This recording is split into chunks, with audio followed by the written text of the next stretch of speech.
मैं आज आपसे बात करना चाहता हूं अपनी विजन को सामने रखने के बारे में। अध्ययनों ने बताया है कि हम उसकी ओर बढ़ते हैं जो हम हमेशा देखते हैं। आपको अपने सामने कुछ रखने की जरूरत है, चाहे ये सांकेतिक ही क्यों ना हो। ये आपको उसकी याद दिलाता है जो प्रतिज्ञा परमेश्वर ने आपसे की है। यदि आप कुंवारे हैं और विवाह करने की इच्छा है तो एक खाली फोटो एल्बम रखिए अपने घर पर, अपनी मेज पर। यहीं आप शादी की तस्वीरें लगाने वाले हैं। जब आप इसे देखते हैं आप इसकी ओर बढ़ते हैं। मेरे एक दोस्त का सपना है दुनिया भर में यात्रा करने का और प्रभु सेवा करने का। वो एक छोटे से शहर से आता है और उसके कोई संपर्क नहीं थे, कोई न्योता नहीं, पर वो गया और वो अपने लिए एक सूटकेस खरीद लाया और उसे अपनी अलमारी में रख दिया। हर बार जब वो उसे देखता है वो परमेश्वर का धन्यवाद करता है कि वो नए दरवाजे खोलने वाला है। क्या हो रहा है? उसका विश्वास बढ़ रहा है, उसकी विजन बड़ी होती जा रही है, वो इसकी ओर बढ़ रहा है। अब आप में से कुछ परमेश्वर का सर्वोत्तम नहीं देख रहे, इसलिए नहीं कि आप में विश्वास नहीं, वो हुनर नहीं, वो पक्का इरादा नहीं, पर इसलिए क्योंकि आप सही विजन अपने सामने नहीं रखे हुए। यदि आप अपनी विजन नहीं देख सकते, आप इसकी ओर बढ़ नहीं रहे। अपने घर सब जगह आपको तस्वीरें लगा देनी चाहिए जो आपको प्रेरणा दे, शास्त्र वचन के वचन जो आपको प्रोत्साहित करें, यादें जो आपके विश्वास को मजबूत करें। शायद ये कोई चाबी हो आपके की रिंग में उस घर के लिए जो आप खरीदने वाले हैं। कोई आपसे पूछता है ये एक्स्ट्रा चाबी किसके लिए है? ये उस घर के लिए जो आने वाला है। अब जिसके लिए भी विश्वास किए हैं, अब जिसके लिए सपना देख रहे हैं, अपने आगे कुछ रखिए जो उसकी याद दिलाता रहे जो प्रतिज्ञा परमेश्वर ने आपसे की है। हम ये सिद्धांत शास्त्र वचन में देखते हैं। जब जेरुब्बाबेल दोबारा मंदिर बनवाना चाहता था, वो गया और उसने उसकी नींव डाल दी, पर लोग उसके खिलाफ हो गए और उसे इसे बंद करना पड़ा। 10 साल तक कोई काम न हो सका। ज़करयाह एक भविष्यवक्ता वहां आया, उससे कुछ दिलचस्प करने को कहा। उसने कहा जाओ जाकर सिरे का पत्थर लाओ। सिरे का पत्थर वो पत्थर होता था जो बचा कर रखा जाता था इमारत में अंतिम पत्थर के रूप में। ये सिंबॉलिक था, ये दर्शाता था फिनिश्ड प्रोडक्ट। ये क्यों महत्वपूर्ण था कि वो सिरे के पत्थर को अपने सामने रखे? क्योंकि हर बार जब वो इसकी ओर देखता उसे ये याद दिलाता था कि परमेश्वर ने जो शुरू किया वो इसे खत्म करेंगे। जब जेरुब्बाबेल का थकने और निराश होने की परीक्षा आई, वो जाता और उस हेडस्टोन को देखता। वो था जैसे परमेश्वर उसे कह रहे होते, मैं अभी भी सिंहासन पर हूं, मैं वो करूंगा जो प्रतिज्ञा मैंने की है, बस विश्वास में कायम रहो। मैं आपसे पूछना चाहूंगा, क्या आपका हेडस्टोन आपके पास है?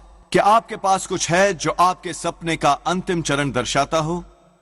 मैं एक दंपति को जानता हूं जिनका एक बेटा था जो सही नहीं जा रहा था। सालों वो अपने माता पिता से बात नहीं करता, राह से काफी भटक गया था। वो गए और वो एक बाइबल लेकर आए और उस पर उसका नाम गुदवा दिया और उसे अपनी कॉफी टेबल पर रखा। ये उनका हेडस्टोन था। जब भी वो उसे देखते तो सोचते वो वापस आ रहा है, बस समय की ही बात है। आज मैं उस नौजवान को देखता हूं अपनी सर्विस पर हर समय उसी बाइबल को उठाए हुए। मेरा बहनोई केविन अपनी जुड़वा बहन के साथ जन्मा था। बड़े होते हुए उसे अपनी जुड़वा बहन से बहुत प्यार था। हमेशा उसका यह सपना था कि उसे भी जुड़वा हो। उसने और मेरी बहन लीजा ने बहुत साल तक बच्चा पाने की कोशिश की, पर कोई सफलता नहीं मिली। लीजा उन सभी फर्टिलिटी ट्रीटमेंट से गुजरी, बहुत सी सर्जरीज कराई, पर फिर भी कोई बच्चा नहीं। वो बहुत निराश हो गए। ऐसा लगता नहीं था जैसे ये होगा। एक दिन केविन बाहर मेल बॉक्स पर अपनी डाक लाने को गया। वहां उसमें एक छोटा सा पार्सल था। उसे देखा कि रिटर्न एड्रेस में लिखा था हगीज। उसने सोचा अजीब बात है, मैंने हगीज से कुछ मंगवाया नहीं था। उसने उसे खोला और वहां ये 2 डायपर्स थे। वो प्रमोशन कर रहे थे अपने प्रोडक्ट का सैंपल भेजकर। केविन इसे यूं ही खारिज कर सकता था, मुझे इसकी जरूरत नहीं, मेरे यहां कोई शिशु नहीं। उसने इसे परमेश्वर की ओर से एक संकेत के रूप में लिया। जब उसने वो 2 डायपर्स देखे, उसके अंदर कुछ पुनर्जीवित हो गया। वो दौड़ा और उसने लीजा से कहा, हमें बस अभी अभी पहले 2 डायपर्स मिले हैं अपने नए बेबीज के लिए। उसने उन डायपर्स पर तारीख लिखी और उसे अपने घर अपने डेस्क पर रख दिया। महीने दर महीने वो उन डायपर्स को बार बार देखता। जब आप कुछ लंबे समय तक करते हैं तो ये आपके अवचेतन मन में घुस जाता है और अंत में ये आपकी आत्मा में डल जाता है, जहां आप ये जानते हैं, आप जानते हैं कि ये होगा। एक दिन अचानक ही एक मित्र ने फोन किया और पूछा कि क्या उन्हें एक बच्चे को गोद लेने में दिलचस्पी होगा। उन्होंने कहा जरूर, हम ये करेंगे। उसने कहा 2 बच्चों के बारे में क्या ख्याल है? यहाँ ये 2 जुड़वा लड़कियां हैं जो जन्म लेने वाली हैं। आज लीसा और केविन के पास उनकी जुड़वा बेटियां हैं। वो 15 साल की हैं, बहुत ही खूबसूरत भी हैं। शायद आप विश्वास कर रहे हैं एक बच्चे के लिए, तो आप जाकर बच्चों के कपड़े क्यों नहीं खरीद लाते और उसे अपनी अलमारी में रखते जहां आप उन्हें देख सके पूरा दिन भर। अपनी विजन को अपने सामने रखें। मेरी एक मित्र एक बच्चे के लिए विश्वास रखी थी। उसने अपने बेबी का पूरा कमरा सजा दिया, उसने उसे पेंट किया, वो बेड लेकर आई, उसने अपना समय लगाया, अपनी सारी ऊर्जा और पैसा भी। उसके दोस्तों ने सोचा वो कुछ ज्यादा ही बहक गई है, बच्चे का कमरा तैयार करना जबकि कोई बच्चा आने ही वाला नहीं। पर वो ये सिद्धांत समझ गई थी, आप उसकी तरफ बढ़ते हैं जिसे आप लगातार देखते हैं। 1 साल गुजर गया और कोई बच्चा नहीं, 2 साल, 3 साल, यहां तक कि 10 साल। वो निराश नहीं हुई, वो बस परमेश्वर का धन्यवाद करती रही कि उसका बच्चा आने वाला है। पूरे दिन भर जब वो अपने बच्चे के कमरे से गुजरती, वो बीज जड़ पकड़ रहा था। ऐसा लगता नहीं था जैसे कुछ हो रहा है, पर वो उसकी ओर बढ़ रही थी। करीब 20 साल के बाद उसने जन्म दिया, न केवल एक बच्चे को बल्कि 2 को, उसके भी जुड़वा बच्चे हुए। क्या कुछ ऐसा है जो आप रोज देखते हैं, जो आपको याद दिलाता है उसकी जिसके लिए आपने विश्वास किया है? कुछ जो आपको प्रेरणा देता है, विश्वास को प्रज्वलित करता है? नीति वचन 20:18 में लिखा है, जहां दर्शन की बात नहीं होती वहां लोग निरंकुश हो जाते हैं। बिना दर्शन के आप फंस जाएंगे। यही कारण कि बहुत से लोग अपना जुनून खो चुके हैं। उनके सामने कुछ नहीं है जो उन्हें याद दिलाए उसकी जो परमेश्वर ने उन्हें प्रतिज्ञा दी है। उदाहरण के लिए, अगर आप विश्वास कर रहे हैं एक अच्छे घर में जाने के लिए, उस घर की तस्वीर ढूंढिए जो आप सचमुच चाहते हैं और उसे अपने बाथरूम के शीशे पर लगा दें। उस बीज को जड़ पकड़ने दें। अगर आप किसी विशेष कॉलेज में जाने के लिए विश्वास कर रहे हैं तो उसकी टी-शर्ट खरीदें और उसे पहनते फिरें। उनका कॉफी मग लाएं जिस पर उनका लोगो हो, उसे अपने काउंटर पर रखें। हर बार जब आप वो टी-शर्ट पहनेंगे, वो तस्वीर देखेंगे, बेबी के वो कपड़े देखेंगे, कहे प्रभु मैं आपका धन्यवाद करना चाहता हूं, आप मेरे सपने साकार कर रहे हैं। उसे उसका रिमाइंडर बनने दें जो परमेश्वर ने आपको प्रतिज्ञा दी है। मैंने ये सिद्धांत अपने पिता से सीखा। उन्होंने और मेरी मां ने लेकवुड चर्च शुरू किया था 1959 में, एक पुराने उजाड़ फीड स्टोर में, एक टूटे फूटे स्टोर में। उनके 90 मेंबर थे। कुछ साल बाद मेरे पिता ने चर्च का नाम रखा लेकवुड इंटरनेशनल आउटरीच सेंटर। सामने एक बड़ा नीला बोर्ड लगा दिया। उस बोर्ड की कीमत बिल्डिंग से ज्यादा थी। सच तो यह है कि वो इंटरनेशनल आउटरीच सेंटर नहीं थे, वो एक छोटा सा पड़ोस का चर्च था जिसमें 90 लोग थे। पर जब मेरे पिता उस बिल्डिंग तक ड्राइव करते आते, वो उस बोर्ड को देखते तो उनकी विजन बढ़ जाती। वो उसकी ओर बढ़ रहे होते। हर बार जब वो 90 मेंबर बार बार वो बोर्ड देखते तो उनके अंदर कुछ जन्म ले रहा होता, वृद्धि का बीज जड़ पकड़ रहा होता। क्या आप जानते हैं आज लेकवुड क्या है? एक इंटरनेशनल आउटरीच सेंटर, दुनिया भर पर प्रभाव डालता हुआ। अपने बढ़ने के सालों में मेरे पिता हमेशा घर पर अपने डेस्क पर एक ग्लोब रखते। पुराने चर्च में दीवार पर एक बड़ा सा वर्ल्ड मैप था। डैडी के पीछे एक ग्लोब रहता जब वो बात कर रहे होते। पूरी दुनिया हमेशा उनके मन में थी। एक कॉन्फ्रेंस में लोग 150 अलग अलग देशों से आए। ये दुनिया भर के देश लग रहे थे। मैं क्या कह रहा हूं? आप अपने आगे क्या रखे हुए हैं, आप उसकी तरफ बढ़ रहे हैं। अब मैं आपको चुनौती देना चाहूंगा, अपने जीवन के लिए छोटी विजन न रखें।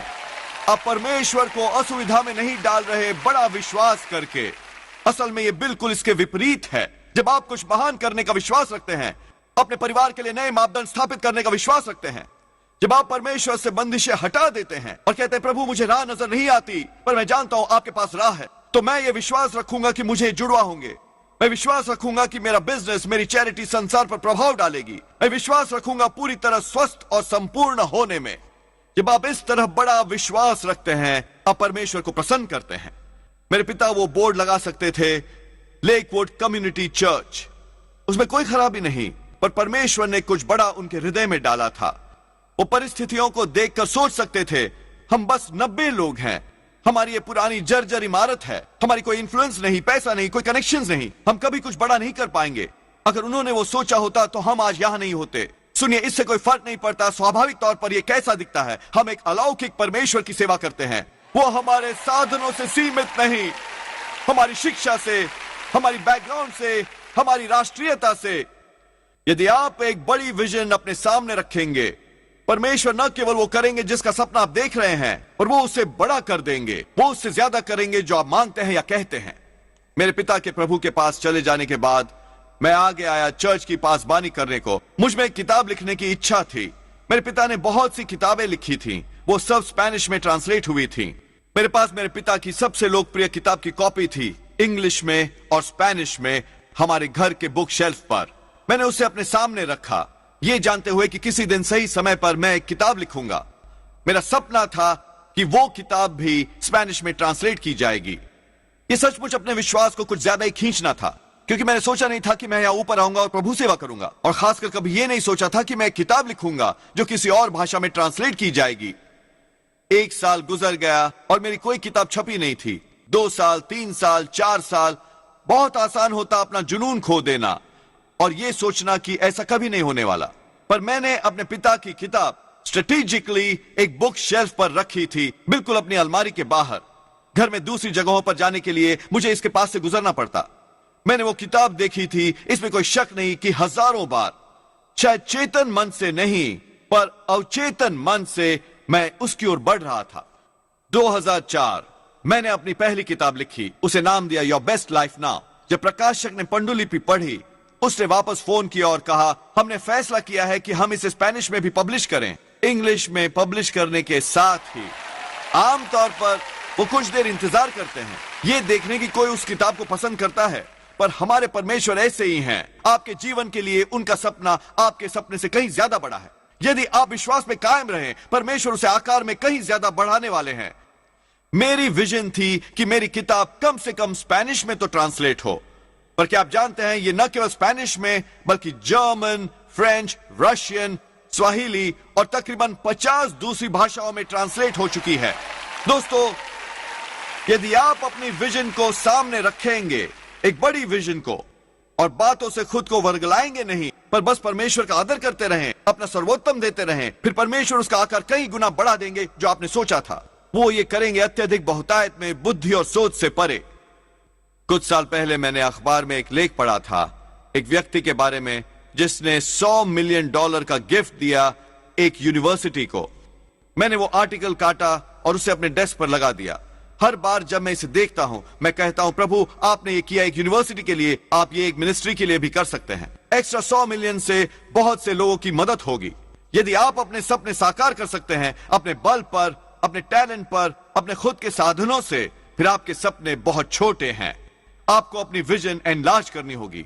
आपकी किस्मत कहीं ज्यादा महान है, आपकी असाइनमेंट कहीं ज्यादा महत्वपूर्ण है। छोटे छोटे लक्ष्य, छोटे छोटे सपनों, छोटे छोटे प्लान्स के लिए आप अपने सामने कुछ बड़ा रखें। मेरा एक दोस्त 10 लाख बच्चों को भोजन देता है हर दिन। वो और उसकी पत्नी अनाथालयों और फीडिंग प्रोग्राम्स को स्पॉन्सर करते हैं, 10 लाख बच्चों को हर दिन मदद करने को। यही मैं अपने आगे रखता हूं।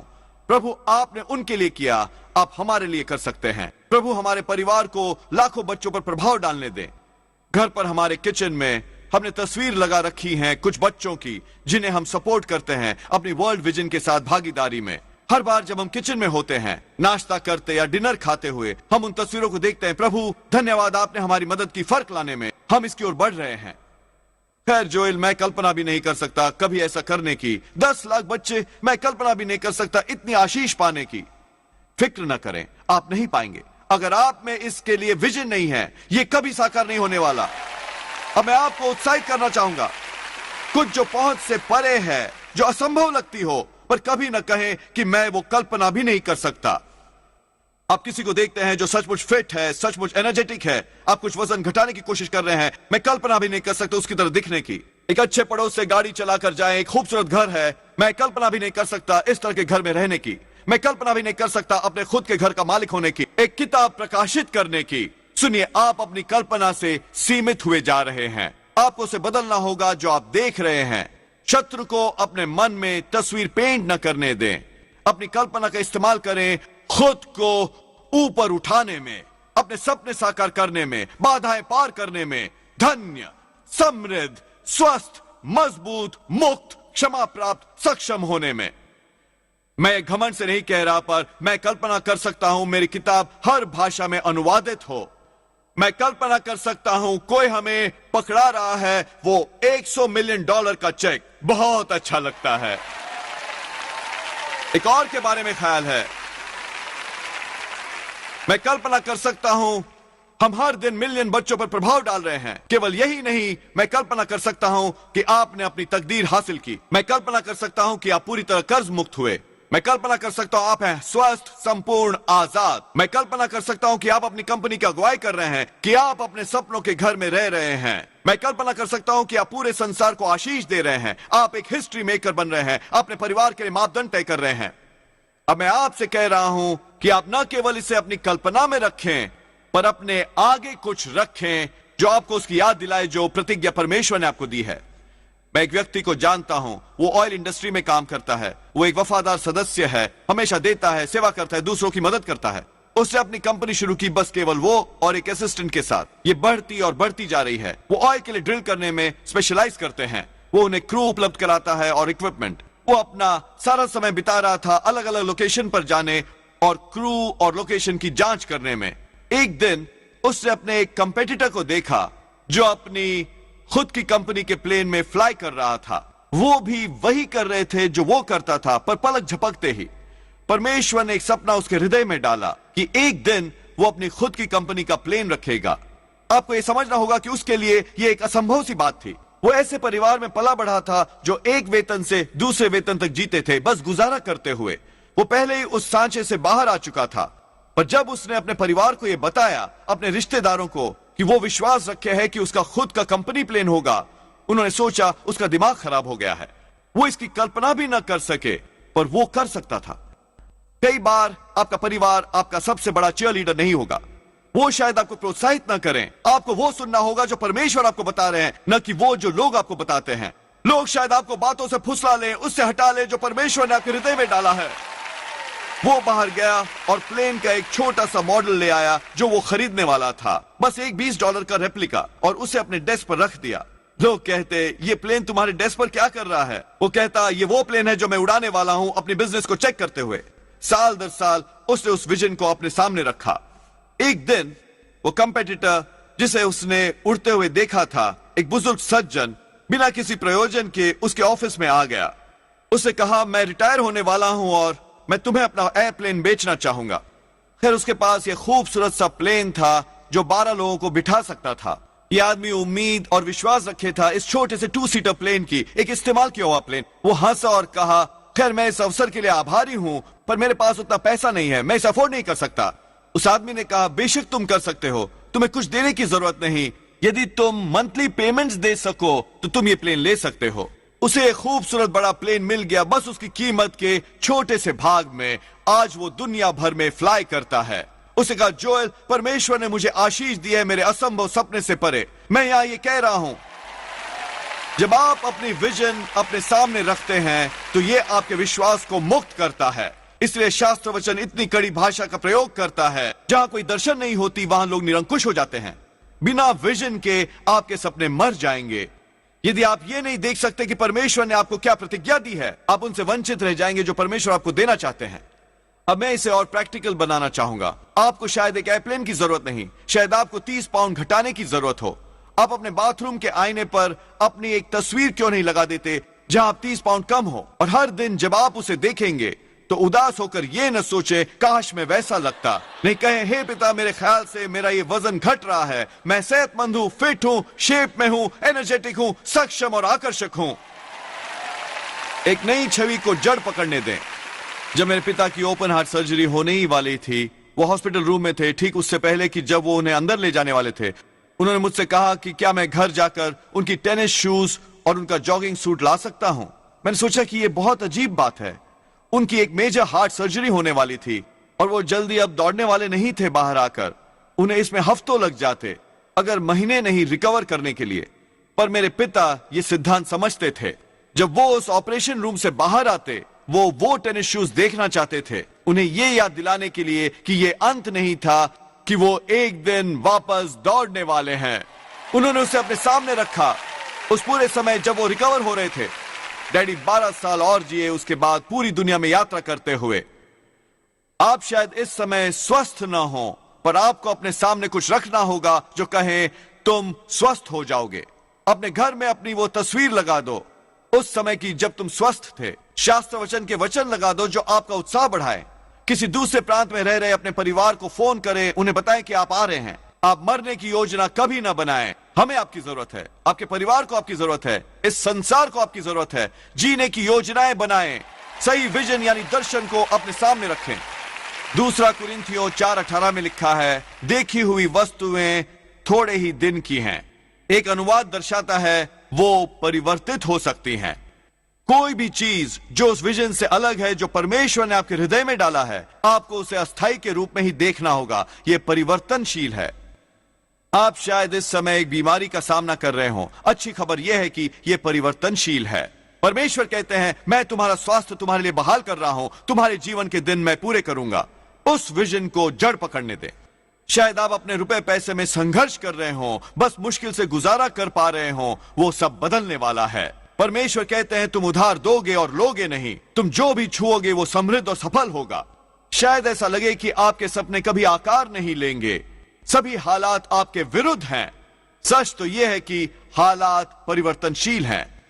परमेश्वर के अनुग्रह का एक ही स्पर्श और वो आपको पीछे से आगे ले जा सकते हैं, किसी बिजनेस में काम करने से बिजनेस का मालिक होने तक। मेरी मां की तरह मेडिसिन द्वारा हार मान लेने से 30 साल बाद स्वस्थ और संपूर्ण होने तक। हर चीज जो लाइन अप नहीं करती, उससे जो परमेश्वर ने आपके हृदय में डाला है, उसे परिवर्तनशील के रूप में देखें। वो बच्चा जो राह से भटक गया है, वो परिवर्तनशील है। आपका अकेला होना परिवर्तनशील है। कोई अच्छी ब्रेक्स न मिलना परिवर्तनशील है। लोग आपको नीचा गिराने की कोशिश कर रहे हैं, यह परिवर्तनशील है। जो दिखता है अस्थाई है, जो परमेश्वर ने वादा किया है उसे अपने सामने रखें। यही अब्राहम को करना पड़ा था। वो अभी अभी एक मुख्य निराशा से गुजरा था। उसे मुख्य रूप से फिर से शुरू करना पड़ा था। उसने सब कुछ गंवा दिया था। उसके भतीजे लूत ने जमीन का सर्वोत्तम भाग चुन लिया और उसे आगे बढ़ना पड़ा। मुझे यकीन है वो उदास था, निरुत्साहित था। प्रभु, ये इंसाफ नहीं है, ये मेरे साथ कैसे हुआ?